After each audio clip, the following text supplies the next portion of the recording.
The whole idea is to share how you guys market to this category. It's probably the most intriguing things in the world, is to understand a woman's mind.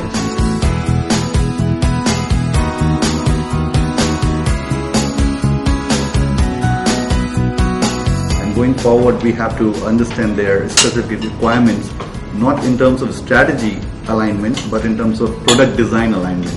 I realized that we actually talk to older women who have a lot more time to spare. So again, that's important to us because it isn't necessarily whether it's the female or the male head of the house who's making that ultimate payment decision. It doesn't matter because it's the female head of house that's ultimately usually the key decision maker.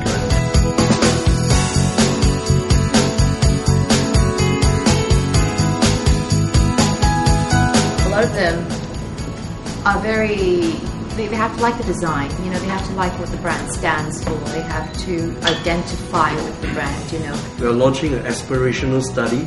We are no longer interested in what is spent in the past.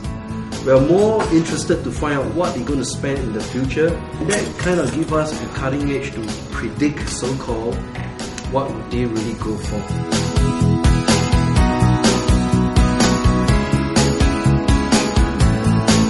Marketing to the Chinese women may be very different from marketing to the local women. So at the end of the day, what we do is also to bring the consumers, the Chinese customers, closer to our staff as well. We employ mainland Chinese staff as well who can connect with them.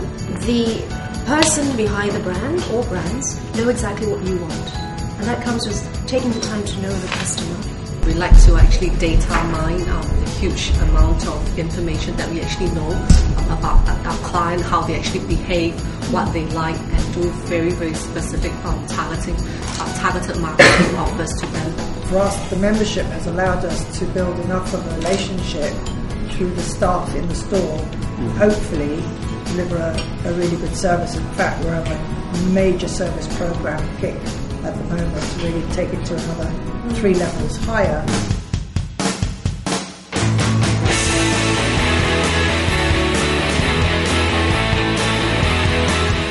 Social media, going back to again the psyche of word of mouth, particularly in context of women, we need to understand as a part of the total, what do we want to achieve?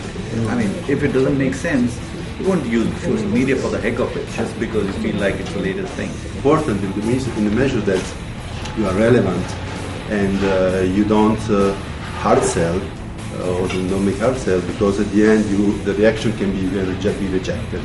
We recognize how the world is shifting, the world is changing, and things that we cannot measure on traditional metrics.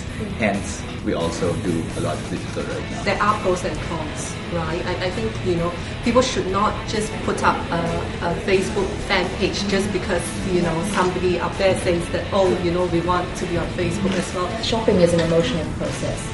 You know, that's why we also don't do online shops, because it's still, a lot of women still like to go, feel it, touch it. But it has come to our realization that an online portal like us is all about engagement. When a woman comes to an event, it's not all about buy, sell.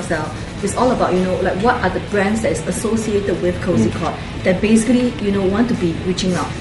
And I tell you, mobile is actually the next thing, that from the point of Cozy Cord, from an online company, a .com, going into a mobile platform, that is very, very critical to us.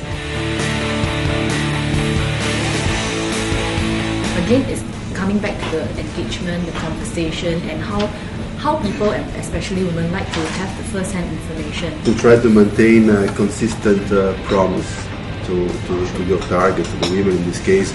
So I think the platforms, and it's always back to the basic principles. It's always relevance, it's always your target market, it's always, you know, who you're talking to. It's very difficult, I think, today to market, but you just need to know your customer.